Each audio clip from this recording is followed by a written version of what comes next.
สวัสดีค่ะขอต้อนรับเข้าสู่ช่วง Pop Maker ซึ่งก็น่าจะรู้กันอยู่แล้วว่าเป็นรายการที่แยกออกมาจากคอร์สทิปนะคะเพราะว่าใช้เวลาทำนานเกินไป โอเควันนี้เราจะมาทำไอ้นี่ก็คือ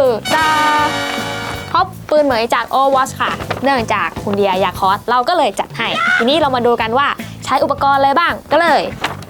อันดับแรกคือแน่นอนโฟมยางครั้งนี้ใช้โฟมยาง6มิลนะคะเพราะว่าเราต้องเอามาต่อซ้อนๆกันในหลายๆจุดปากกาดินสออะไรที่เขียนโฟมยางติดวงเวียนเอาไว้เขียนทรงกลมไม้บรรทัดคัตเตอร์แล้วก็กรรไกรแล้วก็กาวร้อนเอาไว้ติดโฟมยางต่อไปก็จะเป็นพวกสีอะคริลิกนะคะเดี๋ยวเราจะบอกว่ามีสีอะไรบ้างนู่นนี่นั่นผู้กันขนาดต่างๆเอาไว้ทาสีทากาวบักกี้เอาไว้ตกแต่งลายไดร์เป่าผมนะคะก็คือเราก็จะเอามาทำให้พ็อปแห้งเร็วๆ กระดาษทรายเอาไว้ขัดแต่งโฟมนะคะไฟแช็ก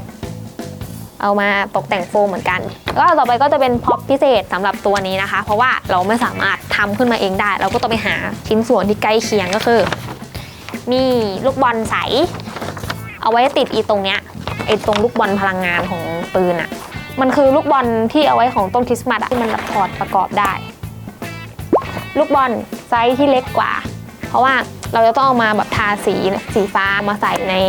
ลูกบอลเนี้ยทีนี้ก็จะมาเริ่มทำทีละส่วนนะคะส่วนแรกที่จะเริ่มทำกันก่อนก็คือด้ามจับตรงที่เป็นแกนด้านปืนอะแล้วก็ส่วนแพทเทิร์นนะคะเดี๋ยวเรามีแจกฉะนั้นเดี๋ยวเราก็จะอธิบายกันว่ามีแพทเทิร์นส่วนไหนบ้างที่เราเอามาประกอบบ้างนะคะโอเคเริ่มกันเลยส่วนแรกก็คือตรงด้ามจับเราจะต้องทำทั้งหมด4ชิ้นนะเอามาประกบกันก็คือที่เป็นด้านนอก1ชิ้น2ชิ้นใช่ไหมคะกับชิ้นด้านในจะเหมือนกันเลยแต่ว่าเราจะต้องทำให้แบบช่องโหว่ตรงนี้ด้วยให้มันเป็นเหมือนแบบเอาไว้สอดไกปืนอะไรเงี้ยพอ4ชิ้นมาประกบกันก็จะได้4ชิ้นอย่างนี้ทีนี้เราก็ต้องทำการขัดตกแต่งทรงให้มันเข้ากันแล้วก็ดูเป็นตามแบบตัวพ็อปนะคะก็คือจะมีพวกลายแบบว่าให้มันดูแบบให้มันมนอะแล้วก็เป็นแบบให้ดูเป็นเหลี่ยมเพราะว่านี่คือสาเหตุว่าทำไมเพชรต้องใช้โฟมยางที่หนามากเพราะว่ามันจะได้แบบตกแต่งทรงบางอย่างง่ายสะดวกขึ้นค่ะแล้วก็มาเริ่มทำกันเลย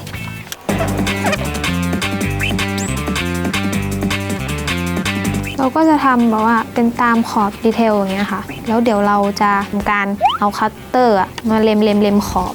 ระวังไว้ด้วยแบบถ้าเราแบบทำไม่ดีมันอาจจะแบบไปกินส่วนอื่นได้ฉะนั้นระวังกันหน่อยให้เล็มอยู่ในตามเส้นที่เราตีไว้แล้วก็ให้มันกินเฉพาะแค่แบบไอโฟมยางแผ่นขอบนอกแผ่นนอกอะอย่าให้มันไปกินแผ่นอื่น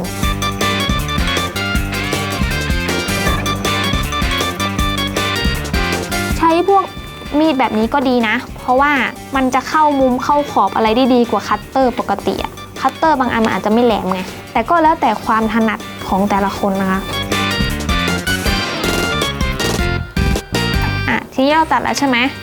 ต่อไปมันสังเกตว่ามันจะไม่ค่อยเรียบร้อยเท่าไหร่แล้วแต่สกิลทีนี้เราจะใช้กระดาษทรายในการขัดแต่งทรงนะคะ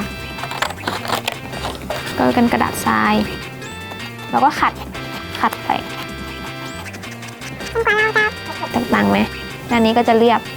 นึกถึงเวลาแบบสันปืนมันก็ต้องมนบ้างมันไม่ใช่แบบเหลี่ยมๆทื่อๆไปเลยมันไม่สวย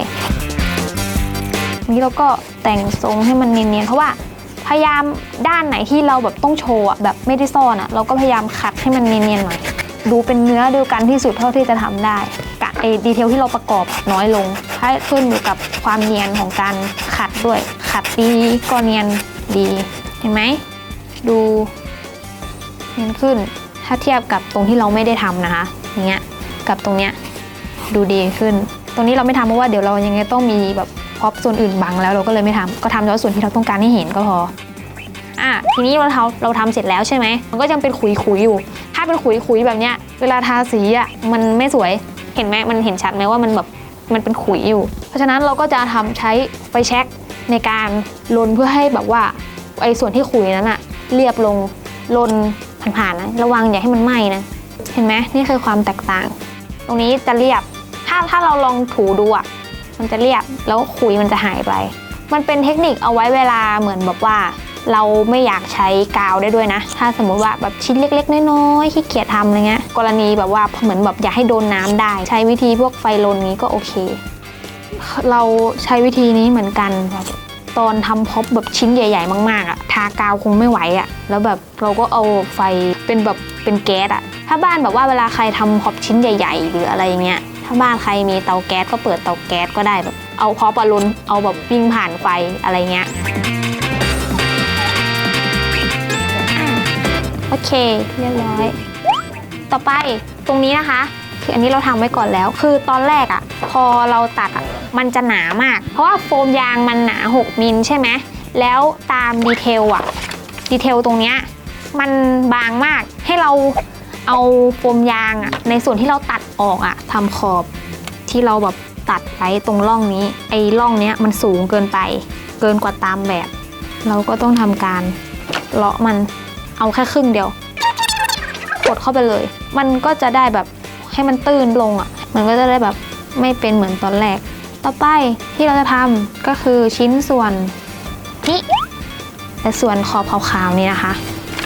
ทีนี้เราก็ได้แล้วใช่ไหมคะเป็นชิ้นแบบนี้ใช่ไหมแล้วเราจะต้องมาประกบตรงนี้แล้วทีเนี้ยเหมือนตอนแรกที่เราตอนทำทรงกลวยอ่ะถ้าเราแปะไปเลยมันจะไม่สวยเราต้องทำการเล็มขอบให้เป็นขอบเฉียงนะคะเพื่อที่ว่าจะให้มันประกบได้เข้าแบบเนี้ยแล้วเป็นทรงคล้ายๆทรงครึ่งวงกลมแบบนี้เราก็จะเอากาวร้อนทาตรงขอบนะคะแล้วเราก็จะเอาที่ส่วนเนี้ยประกอบติดไปเอาด้านที่แบบว่าที่มันเราได้ตัดไว้อะประกบ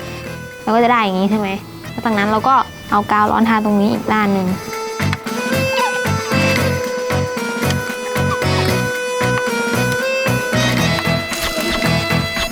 อันนี้ยาวไปหน่อยเราก็ตัดเพื่อให้แบบว่าให้มันเป็นทรงอย่างเงี้ยพอดีมาแล้วก็ให้มันกดได้พอดีอย่างงี้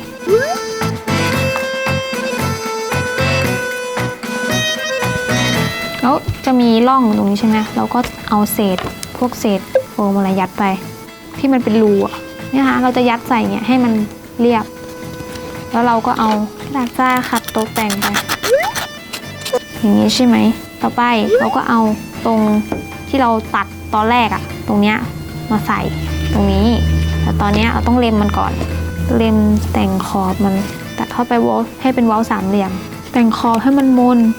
แล้วพอเวลาเราประกอบอะมันก็จะเหมือนแบบเกิดช่องว่างทำให้ดูเหมือนว่าเราอะเลาะขอบมัน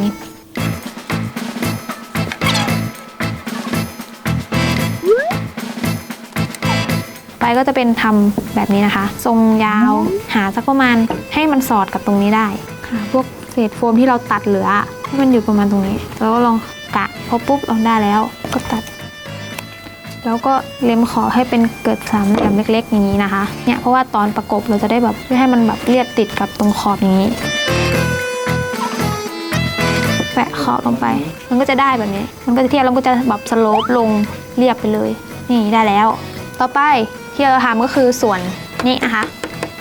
พอประกอบติดอย่างนี้อะไรเรามาทำกันเลย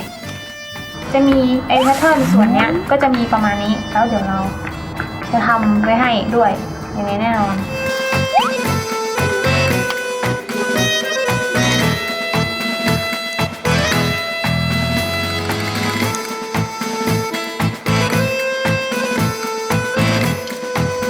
นี่ใช่ไหมแล้วก็เอาชิ้นเล็กมาสอดตรงนี้เพราะว่าเราทำให้มันแบบดูจะได้แข็งแรงขึ้นอันนี้สอดกับอันนี้แล้วก็เอาไอ้ด้านนี้นะคะเป็นด้านความอันนี้ด้านหงายก็ให้ตรงนี้เส้นตรงกับตรงนี้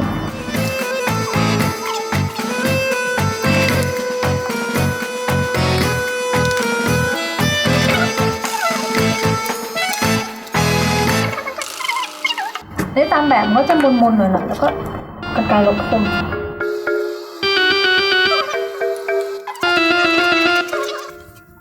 ต่อไปก็จะเป็นอีตรงขอบท้องนี้ฉะนั้นเราต้องตัดตรงนี้ก่อนนะคะนิดนึงเพื่อที่จะเอามาแปะตรงนี้ก่อนแล้วเราก็จะเอาอย่างเงี้ยมาประกบอย่างนี้แต่ตอนนี้มันยังไม่แบบว่า มันยังไม่เนียนใช่ไหมมันยังไม่เป็นเหลี่ยมตามแบบเราต้องทำการตัดแต่งทรงก็จะมีเหลี่ยมชิ้นเล็กๆ1 อันปุ๊บแล้วก็มีไอ้แบบทรงยาวเนี้ยตัดให้เป็นสามเหลี่ยมเข้าตรงนี้ใช่ไหม1 อันแล้วก็กะว่ามีเท่าไหร่ประมาณนี้แล้วเราก็เตอร์ฝั่งคว่ำด้านนี้นะคะก็ด้านนี้อีก1 ด้านเพราะว่าทำไมถึงต้องทำด้านอย่างนี้เพราะว่าเวลาเรากดมันก็จะเป็นเหลี่ยมลงมาอย่างนี้ไงถ้าเราลงมาปุ๊บแล้วเรากดมันก็จะเป็นเหลี่ยมนี่เห็นไหมดูมีเป็นแบบเหลี่ยมขึ้น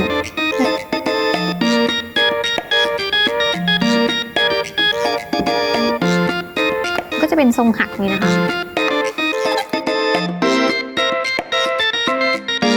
มาต่ออีกด้านนะแล้วอีกนั้นเราก็เอามาประกบกันอย่างนี้ใบก็จะเป็นตรงขอบด้านล่างนี่นะคือตรงนี้เดิมหาเศษขีดไว้เราก็ขีดมาร์กไว้ใช่ไหมตรงนี้กับตรงนี้แล้วก็เอาคัตเตอร์ขีดลงไปแล้วเราก็เริ่มเลาะจากเลาะนี้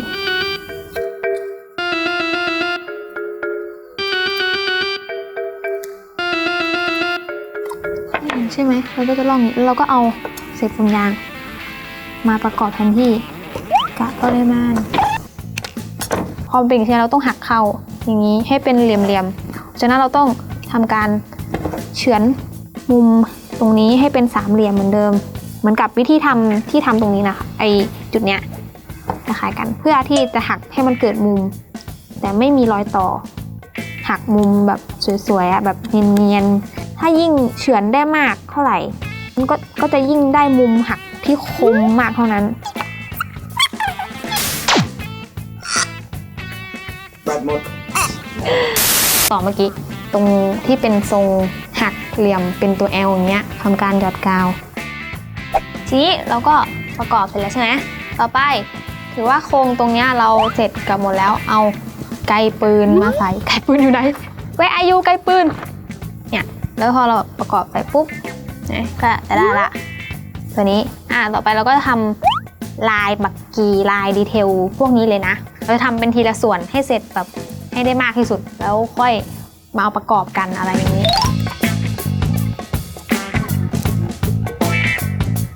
ก็แบบว่าเราก็ใช้บักกี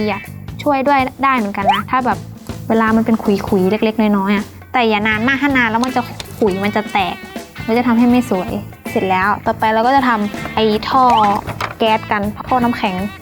มีวงกลมมี4 ท่าประกอบรวมกันก็จะได้ทรงกระบอกนี้ใช่ไหมแล้วก็ตัดแต่งทรงนะคะโดยทรงตัดโค้งมาอย่างนี้เราก็ทำการเล็มขอบตรงนี้เราไม่ต้องซีเรียสมากเพราะว่ายังไงเดี๋ยวเราก็ต้องประกบติดแต่ถ้าทำให้เรียบร้อยได้ก็ทำ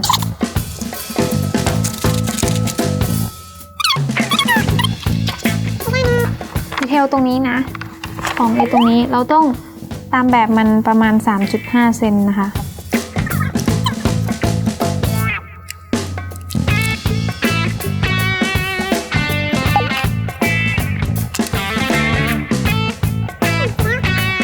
มันก็จะเป็นส่วนตรงอะไรนะเรียกว่าอะไรเดียตรงที่มันเรียกว่าอะไรนะไกล็อกสลักไกล็อกของมันน่ะวงกลมแล้วก็ตัวน็อตมันก็ต้องทำดีเทลกากบาทไว้แบบน่าจะโอเคกว่า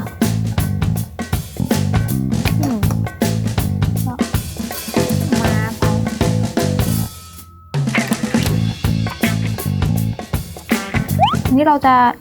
กดลงหมดเลยนะเพราะว่าตอนทำมันจะได้แบบย่นลงไปอีกหน่อยเหมือนแบบว่าตรงเนี้ยมันไม่แบบนูนออกมาจนเกินไปอะไรประมาณนี้แหละแล้วก็ต่อไปเราก็จะเอาอีตัวเนี้ยมาประกอบติดกับตรงนี้ใช่ไหมแล้วตรงนี้ต้องล็อกเราก็ต้องแบบติดกับตรงนี้ด้วยฉะนั้นมันเลยขึ้นมาหน่อยเพราะว่าเราจะกะให้มันพอดีแล้วก็ต้องตัดออกให้มันพอดีกันแล้วก็ตัดให้มันล็อกกันเราก็จะได้แล้วใช่ไหมเสร็จแล้วเราก็ทำดีเทลตรงนี้ที่เป็นตามน็อตของตรงนี้แล้วเดี๋ยวเราก็ค่อยรอเอาไปลงสีอะไรก่อนแล้วค่อยมาประกอบรวมกันโอเคนี่ประมาณนี้ดาครบแล้วค่ะในส่วนของ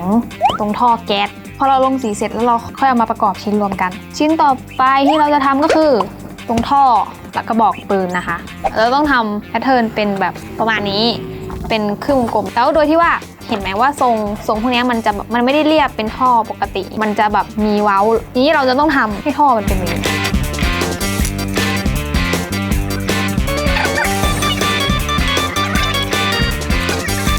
โอเคนะคะเราตัดละทีนี้เราก็จะทำขึ้นทรงให้เป็นตามแบบกันก็จะมี2เส้นใช่ไหมคือเรามีเส้นตรงกับเส้นตัดปะทีนี้เราต้องกรีดให้เป็นสามเหลี่ยมเป็นเว้าสามเหลี่ยมเพื่อที่จะให้มันกดเข้ามาก็อันดับแรกก็กรีดตรงก่อนแล้วก็เฉียงเข้าไปเพื่อให้เกิดให้มันอย่างนี้ก็แล้วก็แกะออกมาปุ๊บทีนี้ก็จะเป็นเว้าใช่ไหมแล้วเวลาเรากดลงมันก็จะได้ทรงที่แบบสามเหลี่ยมอย่างนี้เอาให้มันหักได้มุมพอดีตามแบบที่เราต้องการพอได้แล้วเราก็เอากาวหยอดตรงร่องใช่ไหมเสร็จแล้วเราก็กดให้มันเข้าทรงมาก็รอให้แห้งก็จะได้ทรงนี้ต่อไปเราก็ต้องทำให้มันหักอย่างนี้ใช่ไหมหักแล้วก็ทำการแต่เราจะไม่ทำตรงนี้เพราะว่ามันจะทำให้เกิดรอยไม่สวยฉะนั้นเราจะทำตรงนี้แทนโดยการกรีดอีกครั้งเส้นตรงเหมือนกันทีนี้เราจะออกเศษโฟมที่เหลือตรงขอบนายใช่ไหมตัดเอาขอบมันมาได้ขอบแล้วก็เอาอีกขอบเนี่ยมาใส่ตรงนี้เพื่อให้มันเป็นตัวค้ำให้มันค้างอย่างนี้ตลอดเท่นี่ได้แล้วพอเราทำเข้าทรงก็จะได้ทรงใช่ไหมทีนี้มันยังง้างไม่มากเพราะว่าถ้าเกิดสมมติว่าเราทำติดอย่างเงี้ยไปโดยตัวลักษณะของโฟมยางยังไงมันก็ดีดออกแล้วเราก็ต้องใช้ความร้อนช่วยก็คือไดเป่านั่นเองเราเอาไดจ่อเข้าไปตรงด้านในแล้วก็แบบให้มันรู้สึกมันร้อนแล้วเราก็กดให้มันอยู่ทรงให้มันรู้สึกว่าอยู่ทรงให้ได้มากสุดเท่าที่จะทำได้พอเราแบบมันอุ่นๆหรือว่ามันร้อนเราก็ดัดมันเห็นไหมมันโค้งขึ้นเยอะเลยตอนแรกแบบบีบก็ดีดออกอะไรเงี้ยนี่ทำอย่างนี้อีกอันนึงต่อไปที่เราจะทำก็คือชิ้นส่วนของตรงกระบอกปืนนะคะตรงที่เป็นกระบอกปืนสีฟ้าก็ชิ้นส่วนก็จะมีดังต่อไปนี้มีส่วนที่เป็นบอกตอนแรกที่เราทำเมื่อกี้ตรงสีแดงตรงนี้เดี๋ยวเราจะสอนทำแล้วก็ส่วนข้างบนอีก1ชิ้นอันนี้ถ้าทำเป็น3ชั้นโค้งด้านหน้านะคะแล้วก็จะเป็นติดตรงนี้แล้วก็มีส่วนที่เป็นกระบอกตรงซ่อนตรงนี้ด้วยเรามาสอนทำกันเลยอันดับแรกนะคะก็อีส่วนตรงนี้ส่วนที่เป็นสีเงินตรงเนี้ยมันก็จะเป็นโฟมยางตัดเป็นโฟมยางเป็นเส้นมาแล้วก็เอามาแกะให้เป็นทรงตามที่ต้องการแบบประมาณนี้นะคะเดี๋ยวจะประกอบกันแล้วก็จะได้ทรงแบบนี้ใช่ไหมต่อไปก็จะเป็นทรงกลมที่สามารถสอดเข้านี้ได้ไอ้วงกลมนี้ได้2ชิ้นใช่ไหมพอเราตัดมาแล้วก็เอามาประกอบก็อีกชิ้นหนึ่งนี่ก็เอากาวหยอดทีนี้ก็จะได้ส่วนกระบอกตรงต้นปลายแล้วต่อไปก็จะเป็นแกนด้านในของด้านในที่อยู่ในกระบอกของสีฟ้านะคะเพราะว่าถ้ามันทำเป็นอย่างเงี้ยถ้าเราติดไปเพียวๆเลยมันไม่อยู่เราต้องมีแกนข้างในช่วยเนี่ยตามแบบซึ่งเราก็ออกแบบมาให้มันสามารถสวมกับตรงนี้ได้พอดีนี้ใช่ไหมแล้วก็ทำเป็นทรงกระบอกแล้วก็มาติดเหมือนเดิมกาวหยอดลงไปเลยพอได้อย่างนี้ใช่ไหมก็เอาชิ้นส่วนที่เป็นแกนนั่นนะคะสงสัยว่าตรงไหนก็คือมันคือตรงนี้ชิ้นส่วนที่อยู่ตรงกลางที่เป็นเหมือนแท่นพลังงานนี้ก็เอามาติดแทนตรงนี้ด้านในปุ๊บอันนี้เราก็ตรงเนี้ยมันจะเป็นส่วนที่เราจะทาสีลำบากฉะนั้นเดี๋ยวเราจะทำการลนไฟให้มันเรียบๆแล้วทาสีก่อนเพื่อนเราจะได้ไม่ต้องแบบว่าเล็งทาสีทีหลังนะคะก็นี่เราสงสัยว่าทำไมเราไม่ทากาวเหมือนรอบก่อนคราวที่แล้วความจริงคือใช้วิธีลนไฟก็สามารถใช้แทนการแบบว่าใช้กาวลาเท็กซ์ทาก็ได้นะคะมันก็เรียบได้เหมือนกันแล้วก็จะมีข้อดีในจุดนึงตรงที่ว่ามันไม่มีกาวลาเท็กซ์แล้วเพราะฉะนั้นเท่ากับว่าพ็อปเราจะโดนน้ำได้ในระดับหนึ่งไม่เหมือนแบบถ้าโดนกาวลาเท็กซ์แล้วถ้าพ็อปโดนน้ำแล้วมันก็จะเสียโอเคก็ต่อไปนะคะอันนี้เสร็จแล้วใช่ไหมเราก็จะเอาแผ่นนี้มาประกบให้ได้อย่างนี้ใช่ไหมแต่ก่อนอื่นตรงนี้เราแค่ตัดธรรมดาเราต้องทำเก็บขอบให้ดีๆก่อนเล็มขอบนิดหน่อยนะคะแบบนี้เหมือนเดิมเหมือนทุกทีที่เราทำถ้าบอกว่ากรรไกรลำบากก็ใช้คัตเตอร์ช่วยนะคะนี้เรา ริมขอบเสร็จแล้วใช่ไหมต่อไปที่เราจะทำก็คือเอามาประกอบกับส่วนนี้เอาด้านที่เป็นแบบยาวทรงด้ามที่เป็นยาวเอาไว้ด้านนอกนะคะนี้ส่วนด้านนี้ก็อย่างนี้ให้มันเป็นประกอบกันมันจะเป็นตรงแนวนอนนะคะอันนี้เป็นถือว่าอันนี้คือแนวนอนอันนี้คือแนวตั้งประกบตามแบบ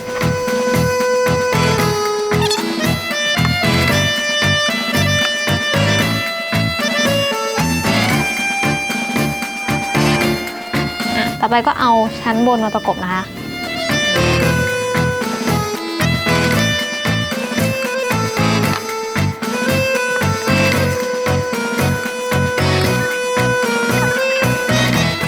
ประกอบเสร็จแล้วนะคะต่อไปก็คือเขียนลายและมาร์กตำแหน่งต่างค่ะชิ้นต่อไปก็จะเป็นชิ้นที่เป็นคืออะไรสักอย่างกันแหละเหมือนท่อเรียกเหมือนวาล์วน้ำเฮียอะไรอะเหมือนวาล์วน้ำไอ้ตรงแดงๆเนี้ยที่ขีดตรงเนี้ยหน้าตาประมาณเนี้ยเหมือนคล้ายๆปลดล็อกอะไรสักอย่างทำตามนี้เลยล่ะค่ะมีเส้นประมาณนี้1 อันตึ๊บโอเคเดี๋ยวเรามีแพทเทิร์นให้เพราะว่าความจริงก็สารภาพโดนสุดอยู่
สุดท้ายนะคะก็คือ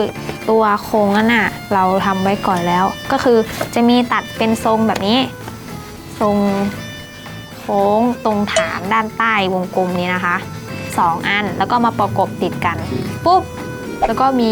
เส้นยาวๆแบบนี้1 เซนชิ้นส่วนนี้นะคะต่อไปก็คือจะเอาสามเหลี่ยมนี้มาประวางไว้ตรงกึ่งกลางของปลายริมนี้ปุ๊บวางไว้แบบนี้นะคะแล้วก็ติดกาวเลยต่อไปก็เอาโฟมด้านนี้นะคะมาติดมุมนี้เป็นทรงตัว L ทำเว้นช่องตรงนี้นิดนึงเพื่อให้หักมุม L ได้แล้วก็ประกบกาวปิดจบนี่ค่ะก็เป็นตัว L อย่างนี้นะแล้วก็ลงมาอย่างนี้ปุ๊บต่อไปก็จะทำแบบนี้เหมือนให้ได้เหมือนด้านซ้ายโดยการเหมือนเดิมเอามุมนี้ลงด้านนี้ส่วนแล้วก็มุมหักมาอย่างนี้นะคะแต่ว่ามันยังไม่คมแล้วก็ทำการลดมุมมันก่อนนี้เราก็จะมาเช็คมุมกันนะคะให้มันโค้งเป็นทรงเหมือนกับด้านซ้ายเราก็ต้องทำอย่างนี้ใช่ไหมแล้วก็เช็คมุมก่อน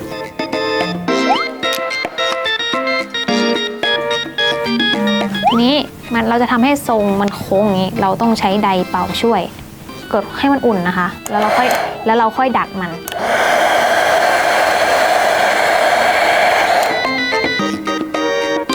ส่วนหัวมุมตรงนี้ก็หักมุมเหมือนเดิมอันนี้ที่เราจะเอาไว้มาประกบตรงนี้เป็นตัวอย่างนะคะคือส่วนข้างบนประกอบอย่างนี้แล้วด้านหน้าอันนี้คือส่วนด้านหน้า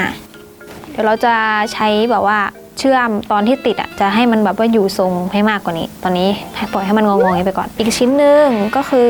เอาตรงหัวเนี่ยประกบด้านบน ตอนนี้เรายังไม่แน่ใจว่ามันจะตรงไหมเดี๋ยวเราเอาไว้ตอนประกอบติดโดยรวมทั้งหมดก่อนดีกว่าแล้วค่อยกะตำแหน่งที่ถูกต้องโอเคค่ะตอนนี้เราก็เอาไปลนไฟให้มันแบบว่าเรียบขึ้นแล้วก็ลงสีกันโอเคแล้วเดี๋ยวเรามาทำชิ้นส่วนต่อไปแล้วค่อยประกอบต่อไปชิ้นส่วนน่าจะสุดท้ายแล้วนะก็คือตรงตูดเนี่ยค่ะตรงตูดแท่นพลังงานซึ่งก็มีแพทเทิร์นไว้แล้วมีประมาณ 3-4 ชิ้นก็เดี๋ยวเรามาประกอบกันเลยก็เดี๋ยวแพทเทิร์นก็ในดาวน์โหลดเหมือนเดิมนะคะแบบแรกก็ชิ้นส่วนที่เราจะประกอบตอนแรกก็จะเป็นตรงนี้ตรงวงกลมนี้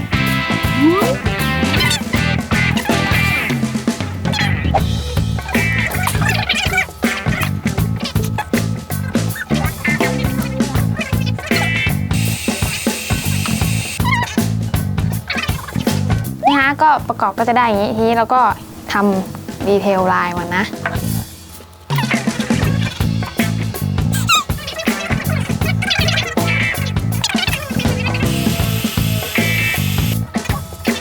ก็อันนี้คือทำดีเทลเสร็จแล้วใช่ไหมแล้วก็จะเหลือเป็นแง่งอยู่3แง่งตรงนี้โอเคเดี๋ยวเรามาตัดประกอบกันเลย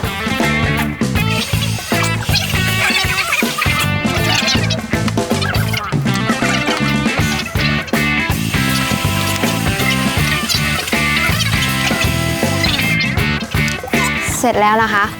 ก็คืออันนี้ทำเสร็จแล้วใช่ไหมต่อไปก็จะเป็นชิ้นที่เราจะต้องเอามาใส่กับตรงนี้ใช่ไหมแล้วมันจะมีคาดตรงนี้หน่อยหนึ่งเราก็ทำที่คาด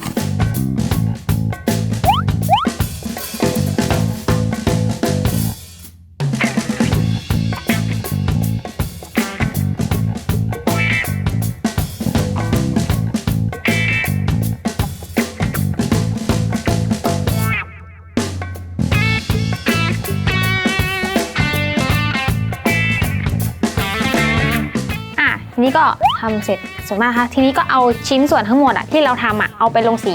พอลงสีเสร็จหมดแล้วเราก็มาประกอบกันก็จะเป็นอันเสร็จพิธีนะคะทีนี้เราก็ไปลงสีกันก่อนเนาะแล้วเดี๋ยวค่อยมาประกอบกันเราทาสีเสร็จแล้วต่อไปขั้นตอนสุดท้ายก่อนที่จะปิดงานก็คือประกอบชิ้นส่วนค่ะอันดับแรกนะคะที่เราจะทำก็คือประกอบท่อแก๊สกันก่อนโอเคเรามาเริ่มกันเลยค่อยๆไปทีละส่วนก็มีท่อแก๊สตามแบบใช่ไหมมันจะแก๊สมันเป็นกระเหมือนอะไรอีไอพ่นน้ำแข็งอะไรของมันนั่นน่ะมีชิ้นส่วนตรงนี้ตามที่เราต้องการ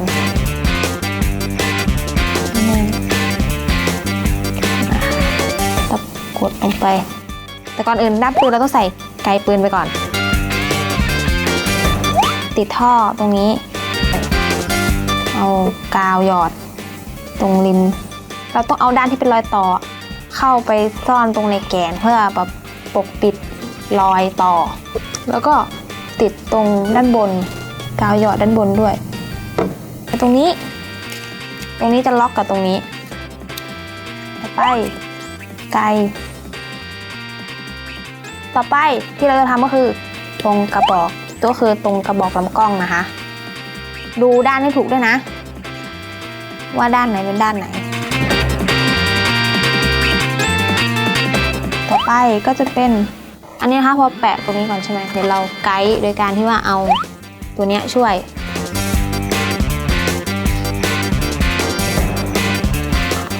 แก้ไขตรงไหนได้ก็แก้ไขนะโดยรวมถ้าโดยรวมโอเคเราก็โอเคเนาะแล้วก็จะเอาคันโยกแดงนี้มาติดนะคะ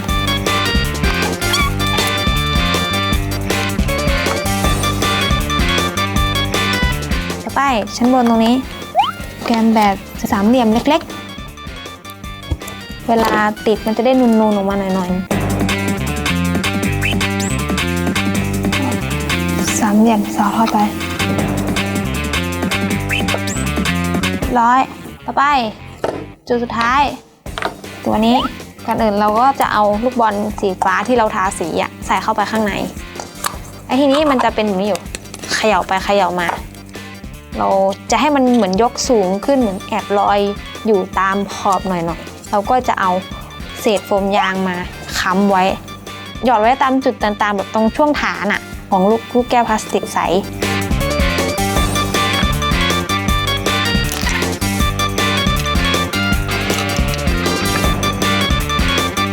เวลาเราใส่เข้าไปมันจะได้แบบเกือบเต็มเพราะว่าถ้าเกิดสมมติว่าถ้ามันลูกมันเล็กพอหย่นเอาแบบถ้าไม่ใส่อะไรไปเลยมันก็จะตกอยู่ด้านใต้สุดเวลาเราถืออะไรเงี้ยมันก็อาจจะดูไม่ค่อยสวยเท่าไหร่ไปก็ปิดผนึกหยอดกาวไปนะคะเราก็จะเอาชิ้นส่วนนี้ประกอบกับตัวท่อนี้ซึ่งตามแบบมันจะอยู่ด้านส่วนนี้นะต่อไปนะคะก็เอาตัวอันเนี้ยประกอบกับส่วนนี้นะเอากาวหยอดเข้าไปนะตามมุมขอบ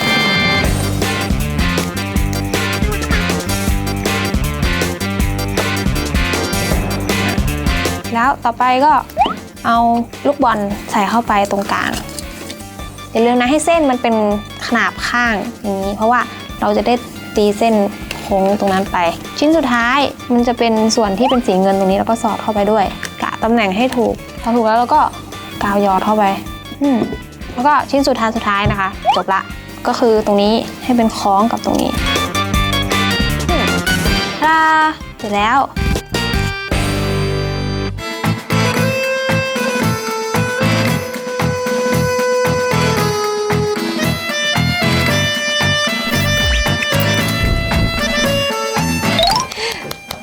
ค่ะหมดไปแล้วสำหรับช่วงนี้นะคะก็เราทำได้สำเร็จแล้วนี่คือปืนเหมยจากเกม Overwatch นะคะรอบนี้เราไม่แจกเพราะว่าเป็นของคอร์สของคุณเดียใครสนใจอะไรก็รีเควสต์กันมาได้ติชมรายการกันได้ฝากรายการนี้ด้วยนะคะขอบคุณค่ะเย้ได้นอนแล้วอย่าลืมพอดแลกเกอร์นะลืมอีกแล้ว